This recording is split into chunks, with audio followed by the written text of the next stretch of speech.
בעזרת השם, השבת אנחנו הולכים לקרוא את פרשת חיי שרה. בפרשת חיי שרה אנחנו למעשה חותמים את החיים של הזוג הראשון באבות, אברהם ושרה. ואין ספק שהצורך שלנו הבסיסי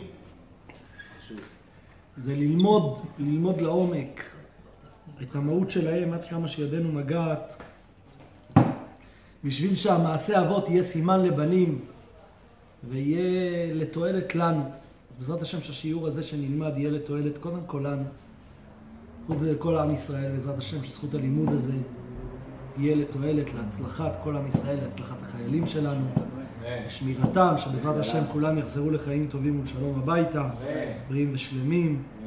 בעזרת השם שכל הפצועים וכל החטופים, כולם יחזרו למקומם בריאים ושלמים, ובכללם את החיילים שנמצאים שם, רפאל בן איילה ויעקב בן איילה ויצחק בן מוריאל, אליעזר מרדכי, בן סיריל אסתר, בעזרת השם ישועת כל עם ישראל. אז באמת, בפרשה שלנו יש כל כך הרבה דברים נפלאים לדבר עליה, ואני רוצה שאנחנו נתפוס נקודה אחת שאולי חלקים ממנה דיברנו בעבר, אבל אני חושב שהיא כל כך נוגעת לנו בתור בני אדם מתמודדים. יש כאלה שאומרים שיש ילדים מתמודדים, יש נוער מתמודד. אני חושב שהאדם שהוא לא מתמודד, אז הוא סיים את תפקידו. כל המהות שלנו להיות בעולם הזה זה במטרה אחת, כדי להתמודד. ורק צריך להתמודד בהצלחה. התפקיד שלנו זה להתמודד בהצלחה. ובשביל להתמודד בהצלחה צריך כלים. הרבה פעמים אנחנו צריכים כלים. צריכים לוגיסטיקה נכונה. חימוש כמובן. צריך להתאים את עצמנו לסיטואציה בצורה שאנחנו קולטים את המפה, קולטים את המערכה, בשביל להבין אותה טוב ולהתמודד איתה כיאה. אז באמת, אברהם אבינו, חוץ מהמעלות המיוחדות, שאנחנו יודעים שאברהם נקרא, הקדוש ברוך הוא קורא את אברהם אוהבי. אברהם הוא נאמר עליו נאמן, הוא מצאת את לבבו נאמן לפניך. אברהם עמוד החסד. אברהם אבינו היה בעל מעלות גדולות ומפורסמות, ראש המאמינים. ראש המאמינים זה לא פשוט, כל העולם כולו מעבר אחד, ואברהם אבינו מהעבר השני. לכן הוא נקרא אברהם העברי. ואחד מהדברים המעניינים שהתורה, ואנחנו רואים שגם בראשונים ובמפרשים ובבעלי המחשבה מדברים על אברהם אבינו מהותו הייתה ברכה. הקדוש ברוך הוא כשהוא אמר לו לך לך מארצך וממולדתך ומבית אביך, הקדוש ברוך הוא נתן לו הגדרה, לא ברכה, אלא הגדרה בעצם שההגדרה הזאת נאמרה ככה, והיה ברכה. אתה תהיה ברכה. זה לא ויהיה לך ברכה. יש, שבעזרת השם, הקדוש ברוך הוא ייתן לך ברכה ויהיה לך הצלחה בכל מה. לא. לא זה מה שכתוב אצל אברהם אבינו. אצל אברהם אבינו כתוב משהו מאוד מעניין. והיה ברכה. אתה תהיה הברכה בעצמה. אז אברהם אבינו הוא נהיה סמל של הברכה בעצמה. וצריך להבין, מה זה המהות של הדבר הזה להיות ברכה? למה אני נוגע בדבר הזה דווקא בפרשה שלנו, פרשת חיי שרה, הרי אנחנו כבר לא אוחזים בפרשת לך לך. אז איך זה קשור לפרשה שלנו? אז באמת בפרשה שלנו, הברכה של אברהם אבינו מקבלת איזו הבלטה, איזו צורה שמשהו שהופך אותה להיות יותר ניכרת, כמו שחז"ל אמרו, אין האור ניכר אלא מתוך החושך. התורה מספרת לנו על אליעזר עבד אברהם. שאליעזר עבד אברהם, יש לו איזו פנטזיה מסוימת, שהפנטזיה שלו היא שאולי לא תובע האישה ללכת אחריי, אולי אני לא אצליח למצוא ולסדר איזה קלה ליצחק אבינו, ואני אסדר לו את הבת שלי. ואליעזר היה בת, כנראה נחמדה וטובה, שגדלה בביתו של אברהם אבינו, ראש המאמינים, לא פשוט לגדול בבית כזה. הוא אמר, אולי ככה, אם לא ילך, אני אוכל להצמיד אותה ליצחק אבינו, לבן של אברהם אבינו. על זה אומר הפסוק, כך כתוב בהושע, כנען בידו מאזני מרמה לעשוק אהב. אומרים חז"ל, כנען זה אליעזר. בידו מאזני מרמה, שהיה יושב ומשקל את ביתו, ראויה היא או אינה ראויה, לעשוק האב, לעשוק אהובו של עולם, זה יצחק. אמר, אולי לא תובע, ואתן לו את ביתי. אמר אברהם אבינו לאליעזר משפט חריף, חזק, עוצמתי, מזעזע, פוגע, משפיל, מרסק. אמר לו, אתה ארור, ובני ברוך, ואין ארור מדבק בברוך. אמר לו אברהם אבינו, מה ההווה האמיני שלך בכלל? על מה אתה מדבר? מה הקשר? אתה ארור, אתה מקולל, ובני, יצחק, ברוך. איך ארור מדבק בברוך? זה לא הולך ביחד, זה לא מתחבר בכלל. זה לא זה. כך אומר אברהם אבינו לאליעזר. עכשיו בשביל להבין, אליעזר, כשהוא הגיע לבית לבן ובתואל, אז כתוב שם שהם אמרו לו, בוא ברוך השם. בוא ברוך השם. אומרים חז"ל, מה זה בוא ברוך השם? אומרים חז"ל, הוא היה נראה, הפנים שלו, דמות דיוקנו של אליעזר, הייתה נראית אותו דבר כמו אברהם אבינו. הוא היה דומה לו, 2 טיפות מים.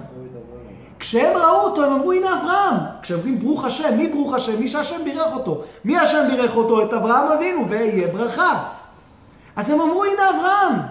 בוא ברוך השם. הם טעו, זה היה אליעזר. זאת אומרת שאליעזר היה לו משהו שהוא היה, כן, הרי הפנים, המראה של הפנים, הם נקראים פנים משום שהם מגלות את הפנים, את הפנימיות. כנראה שהפנימיות של אליעזר הייתה זכה ונקייה וטובה וראויה ומתקרבת לאזור של אברהם אבינו. ולכן הוא היה דומה לאברהם, ולכן אמרו עליו בוא ברוך השם.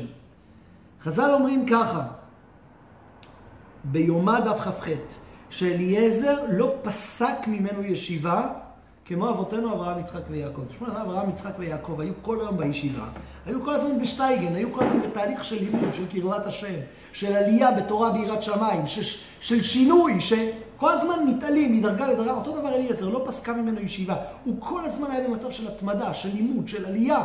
זה היה המהות של אליעזר. אומרים חז"ל שהיה מושל בתורת רבו.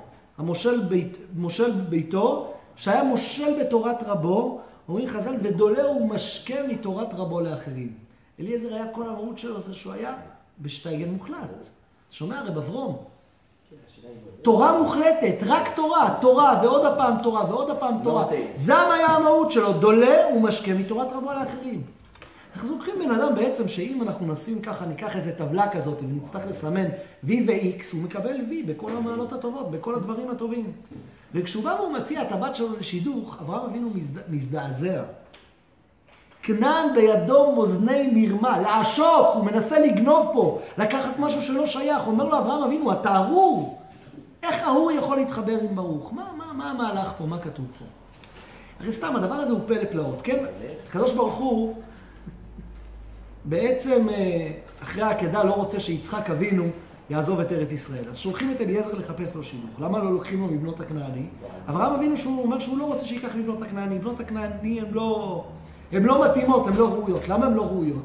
מאותו סיבה שאליעזר לא ראוי. מבני כנען, הם מבני כנען, נכון? בנות כנען הם מזרע כנען, שכנען הוא נאמר עליו ארור, ארור כנען, עבד עבדים יהיה לך, ואין ארור מדבק בברוך. אז לאן הולכים? הולכים לשמה, לחרן. מה יש בחרן? איזה בנות צנועות וחסודות. כולם עובדי עבודה זרה, כולם רעים. תראו מה שכתוב במדרש על אנשי המקום הזה. זה היה מקום מטונף, מקום שפל.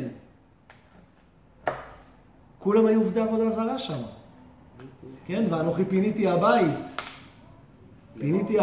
פיניתי מעבודה זרה. כן, אנוכי פיניתי הבית, הוא מקום לגמלים.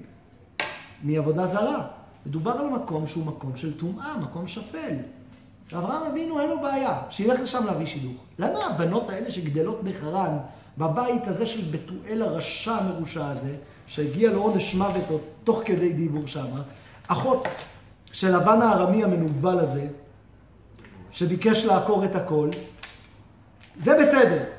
אבל לקחת הבת של אליעזר, שגדלה בבית של אברהם אבינו, תחת החינוך של אברהם אבינו, עם אבא תלמיד חוכם, ראש ישיבה. האבא היה ראש ישיבה, דולה ומשקה מתורת רבו לאחרים, כל יום שיעור כלולי, כל יום הוא עומד ודורש ומסביר ומלמד ולא פסקה ממנו ישיבה. זה לא אחד אין בין הזמנים, אין כלום אצל אליעזר. ואברהם אבינו לא רוצה. אתה ארור, ואני ברוך, ויצחק ברוך, ואין ארור מדבק וברוך, זה לא שייך אחד לשני. מה המהות בזה? דולא הוא משכה מתורת רבו לאחרים. אבל הוא כנעני, לא? אז מה? אנחנו אנשים של מהות, אנחנו לא אנשים של כותרות. הכותרת הוא עבד עבדים יהיה לך, מצוין. אבל בסופו של דבר, איפה? תסתכל פנימה, תראה, מה אתה מסתכל על העטיפה? תסתכל פנימה, אם אתה מסתכל פנימה, מצוין מה שקורה. אבל זה הפנים שלו מקולל, זה המהות שלו, שהוא מקולל. אז איך אנחנו רואים שחז"ל אומרים שהיה כזה בר מעלה, דולא הוא משכה מתורת רבו לאחרים, לא פסקה ממנו ישיבה, דמות דיוקנו כדמותו של אברהם אבינו. גם החתול של רבינו זנייביש זה היה... טוב, אתה הרב אברהם אבל המהות שלו הוא חתול, הוא מלך באו, זהו. אז יכול להיות שאתה אומר, טוב, אני לא מתכחש. אז בשביל קצת לרדת לעומק הדברים, צריך להבין קצת אולי, לרדת לעומק המושג של כללה וברכה. דיברנו על זה הרבה פעמים, הזכרנו את הרש"ר הירש, שהרש"ר הירש כותב שהמילה ברוך, ברכה, זה משורש ברכה. בית, ריש וכף. מה זה השורש של ברך? זה בעצם ריבוי של אותו מספר, זה 2, בית זה 2, כף זה 20 וריש זה 200. זה לקחת ולהביא בכפולות של 10, כל הזמן את אותו דבר. זה בעצם דבר שהוא נובע והוא מתרבה כל הזמן. אומר הרש"ר הירש, הוא אומר ברכה, בלשון התורה כשכתוב ברכה זה מים חיים שנובעים כל הזמן ונותנים עוד ועוד ועוד. זה המושג ברכה, דבר שמעניק שנותן. מה זה כללה? כללה זה מלשון קל, אומר הרש"ר הירש, דבר שהוא ריק, דבר שהוא אין לו כלום, הוא קל, הוא דבר חסר משקל, חסר מהות, חסר תוכן, אין לו שום דבר מעצמו לתת הלאה. זה נקרא דבר קל וזה נקרא כללה, זה השורש של הכללה. כנען הוא כולל, עבד עבדים יהיה לאחיו. מה הסיפור שכנען שם כולל? אבל חוץ מזה שכנען כולל, גם שם, הסבא של אברהם אבינו, בורח שם באותו מעמד. אחרי שבעצם כתוב שהוא גילה את ערוות אביו חם, אז כתוב שנוח, הוא יודע את מה שעשה לו בנו הקטן, אז הוא אומר, ארור כנען עבד עבדים יהיה לאחיו. יפת אלוקים ליפת וישכון בו עלי שם, וברוך השם אלוקי שם, ככה אמר נוח, והיא כנען עבד למו, כך כתוב בפסוק. זה ברוך השם. כנראה, אבל חוץ מזה שאצל אברהם אבינו עצמו נאמר ויהיה ברכה. אבל הברכה, כבר שורש הברכה והכללה התחילה אצל שם וחם. שם וכנען. אז מה באמת המהות של הדבר הזה? אז בשביל להבין קצת מהמהות של חם, של כנען, צריך לדעת, כנען הרי זה היה הבן הבכור של חם. איפה כנען נולד? כנען נולד, כתוב בחז"ל, שכשהם נכנסו לתיבה, איש ואשתו, הקדוש ברוך הוא גזר עליהם שלא ישמשו בתיבה. בעצם שלא יפרו וירבו בתיבה, אלא שימתינו עד אחרי שהם יצאו מהתיבה. חם, חומו פרץ, הוא לא יכול להשתלט על עצמו, ובעצם הוא הביא לעולם את כנען בתיבה מביאת איסור, מה שנקרא, הוא עבר על הכללים. זאת אומרת, מאותו הצלה שהייתה על ידי התיבה, להשחתה שהשחיתו את העולם בזה שפרצו את כל הגבולות, בא חם ובתוך מקום ההצלה פרץ עוד הפעם את הגבול. זאת אומרת, תורתו ולידתו של כנען היא הייתה שלא בקדושה, מה שנקרא, היעדר גבול, מתוך איסור. בא חם, למעשה אחרי שיוצאים מהתיבה, ואז כתוב בחז"ל שהוא גילה את ערוות אביו, ואומרים חז"ל מה הוא עשה בדיוק, כתוב שהוא סרס את נוח. למה הוא אמר, אנחנו כבר 3 אחים, ויש ירושה, העולם מתחלק שליש, שליש ושליש, בין שם, חם ויפת. הוא אמר, אם אבא שלו יביא עוד ילד לעולם, בזמן הזה שאנחנו פה שלושתנו שולטים בשותפות על העולם, אז העולם מתחלק לרבעים, ואז אני אפסיד מחלקי חלק מסוים, הלך וסירס את אבא שלו חם. זאת אומרת, הוא לא רצה להיות אחד שמתחלק ממה שיש לו. מה שיש לי שלי, אני לא מסכים לתת שום דבר, להעניק, להעביר הלאה, לתת משהו מעצמי לכלל. אני לא מסכים לתת למישהו אחר מה ששייך לי. זאת אומרת, הוא לא רצה להיות נותן, הוא רצה להיות מקבל בצורה של המקסימום, ולמנוע מאיזשהו מצב של נתינה. מה קורה אחרי שהוא עושה את המעשה הנורא הזה? אנוכיות מוחלטת. הוא רץ לספר לאחים שלו בחוץ. הוא רץ להרוויח עוד איזה קורת רוח קטנה של הנייס האחרון שיש פה בסביבה. לפחות עשית את זה, תשתוק, תלך, תגיד במחסן, תגיד אחרי זה, לא יודע, לא שמעתי, לא ראיתי, לא קשור אליי. מה הוא עושה? האנוכיות שלו היא כל כך גדולה, שלא מעניין אותו מה יחשבו אחרים, איך יתפסו. הוא רוצה להשיג לעצמו עוד טיפת קורת רוח קטנה, מעצם הסיפור, מעצם הנייס, מעצם זה שיספר. אתם יודעים מה קרה? אנוכיות כזאת היא מושחתת ומוחלטת, שהוא מסכים לבזות את אבא שלו. הוא מסכים לבזות את עצמו, בעצם המעשה שהוא עשה, וללכת ולספר את זה בחוץ. ואז נוח, מתוך כשהוא מתעורר, והוא יודע את אשר עשה לו בנו הקטן, הוא מסתכל עמוק פנימה. דיברנו הרבה פעמים על הרשע הירש הזה, והוא נותן ברכה וכללה. ברכה לשם ויפת, וכללה לכנען, וכללה לחם ולכנען, שהיה הבן שלו, היה המשך הזרע שלו. למה הוא נותן לא ברכה ולא כללה? הוא אומר, אדם שהמהות שלו שם היה אכפתיות מהשני, נתינה לשני, דאגה לשני, אני לא אנוכי, אני לא חי לעצמי. זה נקרא ברכה. ברכה זה מלשון בריכה, יכולת להשפיע. הבית הופך להיות חף, החף הופך להיות ריש, התרבות, נתינה, הענקה כלפי חוץ, התפרצות החוצה. וחם, שהוא לא יכול לתת כלום, הוא לא יכול להעניק כלום. בעל כללה, הוא נהיה קל, הוא נהיה ריקני. מרוב האנוכיות שלו, הוא לא יכול לתת שום דבר לאחרים. אז הוא נהיה קל בעצמו, זה הכללה שנוח מקלל אותו. אבל לא עד כדי כך, לא רק זה, יותר מזה אפילו. נוח אומר, ארור כנען עבד עבדים יהיה לאחיו. עבד זה דבר מעניין מאוד. חז"ל אומרים, מה שקנה עבד, קנה רבו. מה זה אומר? שאפילו מה שיש לך, איזושהי סוגיות שיש לך, האנוכיות שלך עצמה, היא גם לא שייכת לך. לוקחים לך אפילו את האנוכיות שלך, אפילו את מה שאצל בן אדם נורמלי, זה שלי כבר, זה אני עם עצמי, לעבד אין את זה.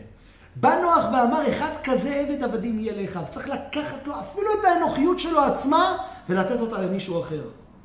אני מעמיד אותו בידי אחרים, וזה נקרא עבד. עבד זה אומר שהוא מאבד את הכל. הכללה שלו זה להיות ריקני לגמרי. אחד שהוא לא יכול לתת כלפי חוץ, גם מעצמו אין לו כלום. וזה נקרא מה שקנה עבד, קנה רבו. הרי דיברנו על זה הרבה פעמים, שיש 4 יסודות בבריאה. יש מים, יש אש, יש עפר ויש רוח. חז"ל אומרים שהמים זה היסוד של התאווה. הקדוש ברוך הוא שם חול גבול לים. התאווה היא מתפרצת. יש לו מנה רוצה 200, יש לו 200 רוצה 400. ואין אדם מת וחצי תאוותו בידו. התאווה היא רוצה לכבוש את הכל. בא הקדוש ברוך הוא שם חול גבול לים. המים מצד עצמם הם לא יכולים להגביל את עצמם. צריך לשים להם הגבלה חיצונית להם. אומר הרשע הירש, בא נוח וראה שהבן שלו הוא חסר יכולת הגבלה עצמית. בא הקדוש ברוך הוא שם חול גבול לים. לקח מישהו אחר, שם אותו אדון שלו, הוא יהיה החול שלו, הוא יהיה זה שיגביל אותו. אם אתה לא יכול להגביל את עצמך, אני שם לך חול שהוא יגביל אותך. המים חייבים גבול חיצוני, הכוס, הבקבוק, הקערה, הצלחת. מצד עצמם, אין להם יכולת להגביל את עצמם. זה בדיוק הרעיון בתאווה. הרי אדם שהוא בעל תאווה, יש שתי מבטים להסתכל על תאווה. כולנו יש לנו תאוות, כולנו יש לנו רצונות. אבל איך חז"ל אומרים, לא יהיה בך אל זר. איזה אל זר שהוא בליבו של אדם, אומרים חז"ל זה יצר הרע. תמיד אנחנו מזכירים את זה הרבה פעמים. את רב מוישה שאמר, הוא אמר, אל זר, חז"ל אומרים שחוץ מזה, מהשם הזה שהוא נקרא אל זר, קוראים לו צפוני. למה? כי הוא צפון ומתחבא בליבו של אדם. שאל רב מוישה, הוא מתחבא? הוא לא מתחבא! הוא צועק כל היום, היצר הרע הוא הצועק הכי חזק שיש בלב שלנו.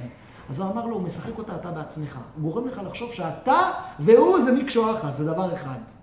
אבל באמת, האמת הפנימית זה שהוא זר. אז הדבר הוא כזה, אדם שהוא בעצם נהפך להיות בעל תאווה, התאווה היא נהפכת להיות המהות שלו, הוא לקח את האל זר והוא הגדיר לעצמו אני הזר הזה. זה אני. ברגע שאתה הזר, מי יגביל את הזר הזה? מי יגביל את התאווה המתפרצת הזאת? הרי אתה התאווה בעצמה. אז חייבים לשים לתאווה הזאת הגבלה חיצונית. מה עושים? מביאים אדון. מביאים מישהו שהוא יהיה, הופכים את התאווה לעבד, את המתאווה לעבד, ומביאים לו אדון חיצוני שהוא יגביל אותו, שהוא ישים לו את הגבול. לעומת זאת, אדם התאווה היא לא המהות שלו, אלא הוא מתמודד עם תאווה. יש איזה זר שהוא בליבו של אדם, והוא רואה אותו כזר. הוא לא רואה אותו כעצמיות שלו, הוא לא רואה את התאוות, כאילו אני זה התאווה שלי. אלא לפעמים יש לי הפרעות כאלה, ועל ההפרעות האלה אני צריך להשתלט. אז הוא האדון של התאווה שלו. הוא האדון של התאווה שהוא יכול לשים גבול לעצמו. אז אדם שהוא בשליטה, הוא האדון לעצמו. אדם שהוא חסר שליטה, הוא אנוכי, הוא עסוק כל כך בעצמו, הוא נהפך להיות, המהות של התאווה שלו זה הוא עצמו, אז הוא צריך אדון חיצוני. זה היה המהות של כנען. כנען בעצם קיבל את הבעלות עליו של האדונים שלו, של שם, בגלל חוסר היכולת לשלוט. עוד כבר מהורתו של כנען, שעליו נאמר עבד עבדים יהיה לאחיו בתיבה, ועל הכל חייו. זה היה, והרש"ר ריש מדבר על השם של חם, הוא אומר שהשם של חם כשמו כן, הוא חם, למה מתפרצת של חום, שום דבר לא מצליח לכבוש אותה, שום דבר לא מצליח לעצור את התאווה הזאת, זה המהות שלו, לכן הוא עבד, לכן צריך שיהיה מישהו אחר שישים לו את הגבול הזה. אומר הרש"ר הירש, אומר המלבין, סליחה, שיש הבדל מהותי ועצום בין מידות רעות לדעות רעות. הוא אומר, אצל אנשי חרן כתוב שהם היו עובדי עבודה זרה. מה זה היה עובדי עבודה זרה? הוא אומר, זה דעות רעות. אנשים שיש להם דעות רעות, הם תופסים שהשמש זה אלוהים. אוקיי, זה רע. זה רע מאוד, אבל זה דעה רע. אנשים בכנען, אנשי כנען, בני כנען, יש להם מידות רעות. זה תאוות. הוא אומר, מה ההבדל? הוא אומר, המלבין, דבר נפלא. הוא אומר, דעות, השקפות, לא עוברות בירושה. אתה יש לך השקפה אחת, בא הבן שלך אחרי זה, יש לו השקפה אחרת על החיים, בא הנכד, יש לו השקפה חדשה על החיים. השקפה זה לא דבר שעובר בגנים. אבל נטיות גופניות, תאוות, מידות רעות, שפלות של החומר, היא עוברת בירושה, היא עוברת הלאה. אומר המלבים, כשאברהם אבינו אמר, אתה ארור ובני ברוך ואין ארור מדבק וברוך, הווה אומר שהגוף שלך הוא גוף כזה. הוא גוף כזה שהמידות הרעות, התאוות, הם חלק מהותי ממי שאתה, ממה שמגדיר אותך. אנשי חרן יכול להיות שהם רעים וחטאים להשם. אבל אם אנחנו נמצא צדיק אחד או צדיקה אחת בתוך אותה קבוצה, פנים חדשים באו לכאן. זה מישהו אחר, זה משהו אחר. זה לא עובר בירושה. זה לא איזה גן שעובר מאבא לנכד ומסבא לנכד. לא. זה משהו שמתחדש. אומר המלבים, המהות של חם היא בעל תאווה שצריכה הגבלה חיצונית. כשאנחנו רואים את אליעזר עבד אברהם, דולה ומשקה מתורת רבו לאחרים, תשימו לב מה חז"ל אומרים. דולה ומשקה מתורת רבו לאחרים. הוא משלו, אין לו כלום. הוא לא יצרני, אין לו כוח ללמד, אין לו כוח לתת שום דבר מהמעיין הפנימי הנובע שלו. מה שקנה העבד, קנה רבו. מה הוא יכול לעשות? הוא יכול לעשות מצוין, והוא יכול להעביר את תורת רבו לאחרים. המסגרת היחידה שיצרה צורה אצל אליעזר עבד אברהם, זה היה הבעלות של אברהם אבינו. אילולא ההגבלה של אברהם אבינו, הוא מיד היה חוזר לסורו. אברהם אבינו במהות שלו, הכוח שלו היה, חוץ מזה שהוא עצמו בעל צורה, שמידתו מידת החסד, שהוא בעצמו יהיה ברכה, הוא בעצמו המהות שלו ברכה, הוא המהות שלו עצמו, זה לא אני משיג לעצמי מה שמשפר לי את ההרגשה, אלא אני נותן כלפי חוץ, אני מעניק, אני מתאמץ, אני דואג לאחרים. את אותו דבר של המהות של ברכה, שורש ברך שהיה אצל אברהם אבינו, זה הדבר המעטפת והמסגרת שהוא שם לאליעזר. כל זמן שאליעזר הוא כזה, חז"ל אומרים דבר נפלא. חז"ל אומרים שעל ידי זה שהוא היה עבד אברהם, הוא זכה להיקרא בו ברוך השם. על ידי זה שהוא שירת את הצדיק באמונה, על ידי זה שהוא השפיל את עצמו תחת המסגרת הזאת שנקראת אברהם אבינו, אז הוא זכה להיות ברוך. זאת אומרת, ההימלטות שלו היחידה מהכללה, זה המסגרת של זה שהוא ברוך. אילולי המסגרת הזאת, אם הוא חוזר להיות אדון לעצמו, ברגע שהוא חוזר להיות אדון לעצמו, הוא חוזר להיות חם. הוא חוזר להיות באותו שנייה כנען. וכשהוא חוזר להיות כנען, הוא ארור כנען, עבד עבדים יהיה לאחיו. זאת אומרת שהמהות של אליעזר היא מהות רע, היא מהות מקולקלת. הדבר היחידי שיכול לקחת את המהות הזאת ולשדרג אותה ולהעמיד אותה ממצב של ארור למצב של ברוך, זה עצם הבעלות הזאת של אברהם אבינו עליו, המסגרת שאברהם אבינו מייצר. אז כשבא אליעזר והוא אומר, הנה, אבל תראה אחרי המסגרת הזאת, תכלס, אני עבד שלך, הכל בסדר. אז יש לי בת, והבת שלי הזאת היא צנועה וחסודה, היא גדלה בביתו של אברהם אבינו. היא שייכת לפה. זה נכון, כל עוד היא שפחה שלי. כל עוד היא שפחה של אברהם אבינו, כל היא נמצאת תחת המסגרת, היא יכולה להיות בגדר בו ברוך השם. היא יכולה להיות תחת המסגרת הזאת שמגדירה אותה כברוכה. בשנייה שנפרוץ את הגבולות האלה החיצוניים לה, הגבולות שאברהם אבינו וביתו מייצרים עבורה, ונשים אותה כבעלת הבית, אוטומטית היא חוזרת לסורה. היא חוזרת למציאות של ארור כנען עבד עבדים יהיה לאחיו. אז בעצם אני חושב שאנחנו לומדים פה יסוד שהוא יסוד עצום, או יסוד נפלא. בעצם כל היכולת שלנו,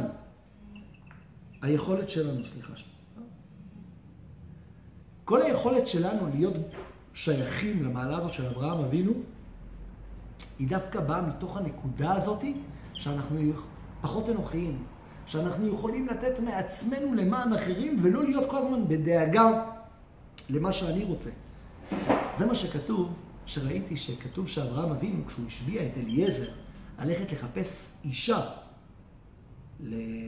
ליצחק, אז כתוב שהוא השביע אותו במקום הברית. למה הוא השביע אותו במקום הברית? כי כל המהות של הברית מילה זה בעצם הפחתת התאווה. המסגרת הזאת שאני תחת על בריתך שחתמת בבשרנו. אני לא נמצא ברשות עצמי. אני על כבודי ועל תאוותיי נמצא תחת המסגרת של הקדוש ברוך הוא. כשאני אחד כזה שאני בשליטה, זה מהות הברכה שלי, זה שורש הברכה שלי. איפה אברהם אבינו קיבל את הגדר הזה של ויהיה ברכה? בניסיונות. לך לך מארצך וממולדתך ומבית אביך. אומרים חז"ל, זה ממעט הכל, ממעט את הבנים, ממעט את הממון, ממעט את השם. כל מה שיכול להיות אינטרס שלך בחיים, אתה מגיע ואתה מפסיד אותו. אתה מפסיד אותו למען משהו שהוא חיצוני לך, למען הקדוש ברוך הוא. מה הקדוש ברוך הוא? אם אתה מסוגל להיות אחד כזה שההסתכלות שלו היא לא כל הזמן אליי, מה שאמר אליעזר. אולי לא תובע האישה לבוא אחריי, אומרים חז"ל, מה אולי? כתוב כתיב חסר. באמת הוא רצה להגיד אליי. אחד שהוא כל התכלית שלו בחיים זה אליי. הוא כל הזמן אוסף דברים לעצמו. זה בדיוק היה המהות שלך. זה בדיוק היה אותו אחד שסירס את אבא שלו. זה היה אותו אחד ששימש בתיבה. לא עניין אותו לא מאחריות על העולם, לא עניין אותו מאחריות על המשפחה שלו, לא עניין אותו מהאחים שלו, לא עניין אותו מאבא שלו ומאמא שלו, לא עניין אותו מכלום. עניין אותו מדבר אחד, ממני עצמי. המציאות הזאת הייתה המציאות הנוראית ביותר שהיא מביאה כללה. כשאדם רוצה להיות ברוך, הברכה, היכולת להעניק, לתת, להעביר הלאה, זה השורש של הברכה. לכן אברהם אבינו, שהוא היה האבא הראשון מהאבות, חסד, גבורה, תפארת. אברהם, יצחק ויעקב, חסד זה הפתיחה. זה הבסיס של הכל. אם התחלנו עם חסד, אם התחלנו עם יכולת נתינה, עם יכולת כזה, אז גם לא רק זה שאתה ההתחלה ואתה השורש, גם בך חותמים. ברוך אתה השם, מגן אברהם. דווקא בשם של אברהם אבינו אנחנו חותמים. למה? כי בעצם המהות של אברהם אבינו זה המהות של הנתינה.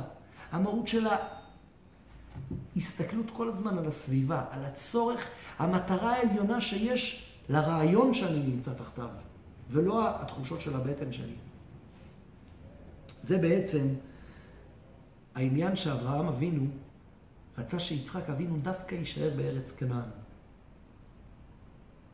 בארץ ישראל, ולא יצא לחוץ לארץ. דיברנו על זה כמה פעמים שדווקא מכל הארצות הקדוש ברוך הוא נתן לנו את ארץ כנען. מה יש בארץ כנען? ארץ של עבדים. מי זה כנען? כנען זה אותו כנען, כן? 7 עממים וזה, אבל כולם בני כנען. איזה כנען שנאמר עליו עבד עבדים יהיה לאחיו. אומר הארי הקדוש, בארץ הזאת יש איזה מציאות כזאת, כוח של עבדות. אז כנען היה צריך את העבד שהוא יהיה שם. אנחנו, העבדות שלנו, זה היכולת שלנו לשעבד את עצמנו לאדון שלנו, הקדוש ברוך הוא, על ידי בחירה. איפה המקום הכי קשר לזה? איפה המקום הכי טוב לזה? זה ארץ כנען. אז מתגלה פה שיש פה פרדוקס אדיר. מצד אחד, אברהם אבינו לא רוצה שיצחק יצא מארץ כנען. מצד שני, הוא לא רוצה בשום פנים ואופן שהוא יתחתן עם בת כנען. אז צריך להביא לו אישה מחוץ לארץ, לתוך ארץ כנען, כדי שהוא לא יתחתן עם בת כנען. מה קורה פה? כי העבדות היא הדבר הכי בסיסי שיש. משה, המעלה הגדולה שלו ביותר זה שהוא היה עבד השם. עבד השם. רק מה ההבדל בין עבד השם לארור כנען עבד עבדים יהיה לך? שפה העבדות היא באה מתוך זה, מתוך השפלות שלו. אתה לא יכול לשלוט בעצמך, אז נביא לך אדון. עבד השם זה אחד שהוא בוחר לשעבד את עצמו לאביו של השמיים. אברהם אבינו אמר, יצחק יישאר בארץ של עבדים. למה? שקניין העבדות יהיה בלב שלו. אבל למי הוא ישעבד את עצמו? לקדוש ברוך הוא כמובן. ולכן נביא לו מישהו שהוא מסוגל לשעבד את עצמו, ולא מישהו שהשיעבוד הוא תנאי במהות שלו. ואז יהיה לו בחירה נכונה. ולכן לקח את רבקה, שאומר יכול להיות שהיא באה מבית של עבודה זרה, היא באה ממקום שפל. אבל עבודה זרה היא לא עוברת בירושה. דעות כוזבות לא עוברות בגנים. יכול להיות שיש עבודה זרה, יכול להיות שיש השקפות לא נכונות. יכול להיות שיש שפלות בהסתכלות על החיים. בסדר. אבל יבוא מישהו, יבוא איזה בת אחת צדיקה, תבוא רבקה אימנו שהיא צדיקה, בת רשעים, ואפשר להתחיל איתה דרך חדשה. אבל הבת של אליעזר, גם אם היא צדקת גמורה, הבת של צדיק גמור. כל זה בתנאי. כל זה דווקא אם יש את המסגרת החיצונית הזאת, זה לא יצור עצמי. זה רק על ידי יצירת תנאים סביבתיים כאלה שמכריחים את האדם להיות מה שהיה אליעזר עבד אברהם. רק אז הוא נכנס למסגרת של בו ברוך השם. אז אני חושב שדווקא בימים האלה שאנחנו בני אברהם, יצחק ויעקב, ולא יודע, אני אולי אומר דברים שהם דברים פשוטים. אני חושב שהיות ועם ישראל נמצא קצת בתקופה של חוסר שלווה, נקרא לזה ככה, והקדוש ברוך הוא מביא עלינו קצת ניסיונות. רק מה העניין? שאדם הוא מתרגלים להכל. בן אדם נמצא שבוע במלחמה, שבוע הראשון נורא. שבועיים אחרי זה, קצת העניינים נרגעים, אחרי 3 שבועות יש מלא בדיחות על המלחמה. 4 שבועות אחרי זה, זה נהיה החיים, מה עשו, איפה כבשו, לאן נכנסו, הכל בסדר, זה נהיה חלק מהסדר יום. ואני חושב שהדבר הכי חשוב זה לדעת שהקדוש ברוך הוא עושה את כל הדברים האלה כדי לרמוז לנו שאנחנו צריכים להתיישר. והתמרור החזק ביותר שיש ליהודי זה מתי יגיעו מעשיי למעשי אבותיי אברהם, יצחק ויעקב. כשאנחנו צריכים לתקן את עצמנו, והמטרה בוודאי של כל הדברים האלה זה שלא יהיה עולם כמנהגו נוהג. יש לי איזה ידיד שהוא אמר לי שהוא יצא עם אשתו איזה יום אחד לפני שבוע לתל אביב, הוא הלך לטייל בנמל בתל אביב. אמר, הלך, הכל סגור, הכל ריק. אמר, הרגשתי שכאילו באה המלחמה, זעזעה כל כך את כולם, לקחה לאנשים את הטעם לצאת למסעדות, לקחה לאנשים את הטעם לטייל על חוף הים, לקחה לאנשים את הטעם ליהנות מהחיים. זה לא להרבה זמן. יעבור עוד שבוע, עוד שבועיים, כולם יחזרו, הכל עולם כמנהגו נוהג. התפקיד שלנו זה לא להתפתות ולא לתת לעולם כמנהגו נוהג, לחזור אצלנו לסדר יום. צריך לקחת את המסר שהקדוש ברוך הוא נתן לנו ולהפנים אותו ולשנות ולהגיד מתי יגיעו מעשיי למעשי אבותיי אברהם, יצחק ויעקב. לצאת מתוך האנוכיות שלנו, מתוך הרצון שלנו שדברים ילכו כמו שאנחנו רוצים, איך שמתחשק לנו, איך שבא לנו, שהתאוות והאנוכיות שלנו הם אלה שיכתיבו לנו את הדרך, ובדיוק הפוך, להתחבר לאותה בריכה העליונה, לאותו ברכה של אברהם אבינו, ויהיה ברכה שזה חלק מה-DNA שלנו, זה חלק מהמהות שלנו. אתה ארור והוא ברוך, ואין ארור מדבק וברוך. אנחנו צריכים להסתכל עצמנו ולראות את עצמנו כמהות של ברכה, ויהיה ברכה. כשאתה במהות כזאת של ויהיה ברכה, אל תפסיק להיות יצרני. תהיה יצרני כל הזמן. תדע שהיצרניות היא חלק מהתפקיד שלך, היא חלק מהמהות שלך בתור בן של אברהם אבינו. וזה בעצם התפקיד שלנו בימים האלה, ובכל יום ויום של יהודי, להיות ברכה, לקחת את הדברים, את המצוות שהוא עושה, את המעלות, את השיעורים, את התורה, את התפילה, וכל הזמן להיות בהכפלה, מצב של הכפלה, לחפש איך אני מגדיל את האוצר הזה שיש לי, את האוצר של התורה, את האוצר של יראת שמיים, את האוצר של התפילה, איך אני גורם לו מבית מ-2 להפוך לכף, ל-20, איך אני מ-20 הופך ל-200, שהריבוי יהיה חלק מהמהות של הדרגה שלי. זה אברהם אבינו זקן בא בימים. מה זה בא בימים? מישהו היום אמר לי הבחנה, חז"ל אומרים בא בימים, אז כולם מסבירים שהכוונה שהוא הביא את כל הימים שלו איתו, הוא לא פספס אף יום. מישהו אמר לי היום הבחנה יותר נפלאה בזה. הוא אמר לי, לא הפירוש הוא רק שהוא הביא את כל הימים שלו, אלא שכל יום, היום הבא, הוא בנוי על כל הימים שהגיעו עד עכשיו. הוא לא סתם סחב את זה בשקית מאחורה שיהיה, אלא זה מבנה. היום שעבר הוא לא יום לשעבר, הוא היום שעליו עומד היום הזה. התפילה של ערבית היא צריכה להיות אחרי תפילת מנחה. התפילה של מנחה צריכה להיות אחרי תפילת שחרית. עם השגות של שחרית באה תפילת מנחה. פעם שמעתי וורט נפלא שאמר שלמה קרליבך. הוא אמר, דבר שאני חושב שהוא כזה מתוק מדבש. תשמעו איזה רעיון. הוא אמר, מדברים על ראש השנה. אתה קורא בספרים על ראש השנה, אומרים לך, ראש השנה זה היום הכי גבוה בשנה. הקדוש ברוך הוא יושב על כיסא דין, כל בעולם עוברים לפניו כבני ברום, אומרים מלכויות, זיכרונות, שופרות, איזה יום עצום זה ראש השנה. אחרי זה באים, מדברים איתך על יום כיפור, אומרים לך, יום כיפור, לא היו ימים טובים לישראל כיום הכיפורים. הקדוש ברוך הוא מוחל על כל העוונות, מתלבשים כמו מלאכים בלבן, אומרים ברוך שם כמו מלכותו לעולם, אין כמו יום כיפור. אחרי זה מגיעים לסוכות, אומרים, בצל שדי תלונן, הולכים יושבים בסוכה, הקדוש ברוך הוא צילה דממנותה, אברהם, יצחק, יעקב באים לבקר אותך, איפה יש ימים כאלה בשנה? הכי גרוע זה סוכות, אחרי זה מגיע שמחת תורה, שמחת תורה, זה ייצרו לפני יום אחד, רק אני ואתם, זה חדר ייחוד, זה אין יותר מקירוב, מגיעים חנוכה, פורים, אומרים לך, כיפורים, פסח, ליל הסדר, שורש האמונה, שבועות, מתן תורה, וכולי, אומרים לך, אז הוא אומר, אז מה האמת? אז עובדים עלינו בכל הימים. כל פעם מגיע איזה חג, מתארים לנו את החג הזה כהחג הכי גדול, או שבאמת כל חג הוא החג הכי גדול בשנה. ואז הוא אמר, וורט שהוא מתוק מדבש. אמר, אדם יהודי מגיע לראש השנה, היום הראשון מתחיל השנה, מתחיל ראש השנה. מלכויות, נהיה עבד השם. הקדוש ברוך הוא דן אותו, איזה יום עצום זה. אומר, ואז הוא מגיע ליום הכיפורים. אומר, אתם יודעים למה יום הכיפורים זה היום הכי גדול בשנה? כי הוא מגיע על ראש השנה. אתה יהודי שכבר עשית ראש השנה. וראש השנה פלוס יום כיפור, אין דבר כזה בעולם. זה לא ראש השנה, זה ראש השנה עם יום כיפור. אומר, כשמראש השנה ויום כיפור הגעת לסוכות, אז זה יהודי של ראש השנה, סוכות. של ראש השנה, יום כיפור וסוכות. שמחת תורה, אתה עם מאגר עצום. אז היום הזה הוא לא נהיה היום הכי הגדול בפני עצמו, כי הוא עומד בפני עצמו. זה נהיה היום הכי גדול, כי הוא עומד עם כל הימים שהבאת איתך, שהשגת בהם מעלות, וקרבת השם, וגדלות, ועוצמות ותעצומות. אז אתה יכול להגיע ככה ולהמשיך כל יום בשנה, עד שאתה מגיע, לא יודע, שבועות, או ט"ו באב אם אתם רוצים, היום האחרון שיש בשנה, אתה מגיע, אני לא מגיע היום, עכשיו התחלתי את השנה. בט"ו באב. לא התחלתי עכשיו את השנה בשבועות. אני בא עם ראש השנה, עם יום כיפור, עם סוכות, עם שמחת תורה, עם חנוכה, עם פורים. אני בא עם כל זה, עם כל המטען העצום הזה. ועכשיו ככה, עם זה אני נכנס לקבל תורה. אף פעם לא היה יהודי כזה שהגיע עם מטען כזה. זה משהו חדש. הגעת עם מטען כזה עצום, שהוא הופך את היום הזה ליום הכי גדול שהיה לך אי פעם בחיים. הוא אומר, וככה באמת, זה כל יום בחייו של יהודי, עד יום מותו. כי היום הזה הוא לא יום בפני עצמו, הוא יום שיושב על כל הימים הקודמים שלך, על כל הימים והלילות, וכל מה שייצרת והגבט את עצמך. וככל, כשאתה בקומה 100, כי עלית כבר 100 קומות, אז זה שעלית עכשיו עוד קומה, לא עלית קומה אחת, עלית לקומה 101.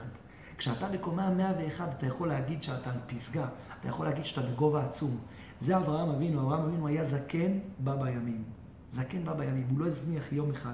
הוא לא חשב לשנייה שהוא עושה משהו וזה הולך, אלא זה הכל מעיין נובע, שלא מפסיק. זה שורש ברך, שורש ברכה. בית שמולידה כף, שמולידה ריש, שמולידה התרבות כזאת שהכל נעוץ בשורש ההתחלתי. זה אברהם אבינו, וזה המהות של העבודה שלנו. אל תסתכל על המעשים שלך כמעשים נפרדים, כמעשים בודדים. כי המעשים הם לא בודדים, המעשים הם חלק מתמונה שלמה שמייצרת אדם שלם. וזה התפקיד שלנו דווקא בימים האלה. תמיד חייב אדם לומר, כמו שכתוב בתנא דבי אליהו, מתי יגיעו מעשיי למעשה אבותיי אברהם, יצחק ויעקב. חייב אדם לומר, חובה. אז להיות אברהם אבינו אף אחד לא יכול, אבל יגיעו, זה מלשון נגיעה. מתי אני אגע? אפילו אני אגע קצת. במעלה לא מצפים שאתה תהיה לא רבקי ואיגר ולא הרמב"ן. תהיה מי שאתה, אבל תעשה את זה הכי טוב שאתה יכול. וכשאתה עושה את זה הכי טוב שאתה יכול, אתה במהות שלך נהיה ברכה. שהקדוש ברוך הוא יזכה אותנו.